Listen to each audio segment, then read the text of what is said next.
வணக்கங்க. இன்னைக்கு பெண் குழந்தைகள் நிறைய குழந்தைகள் பார்த்தீங்கன்னா, நிறைய விஷயம் ஃபேஸ் பண்ணுறாங்க. அதுலேருந்து ஒரு விஷயம் மட்டும் ஒன்று சொல்கிறேன். 10th ஸ்டாண்டர்ட் படிக்கிற ஒரு குழந்தை. அந்த பிள்ளை வந்து சொல்றா, "மாஸ்டர் நான் எங்கள் பெரியம்மா, பெரியப்பா வீட்டில் தான் வளர்ந்தேன். அவங்க தான் என்னை தூக்கி வளர்த்தாங்க. பெரியப்பா இந்த ஒரு விஷயத்த செய்வாருன்னு நான் நினைக்கல. ஏன்னா, நான் குளிக்கும்போது அவர் ஜன்னல் வழியா எட்டி பார்த்தாரு. ஒரு முறை இல்லை, 2 முறை இல்லை, ஒரு 3, 4 முறை நான் பார்த்துட்டேன். ஸோ இதை நான் எப்படி ஃபேஸ் பண்ணுறது? பெரியம்மாகிட்ட சொன்னால் கஷ்டப்படுவாங்க, அம்மாகிட்ட சொன்னாலும் கஷ்டப்படுவாங்க.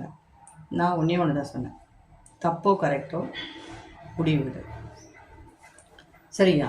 அம்மா கிட்ட போய் சொல்லு. அம்மாகிட்ட சொன்னேன்னா அம்மா வந்து ஒரு டிசைட் பண்ணுவாங்க.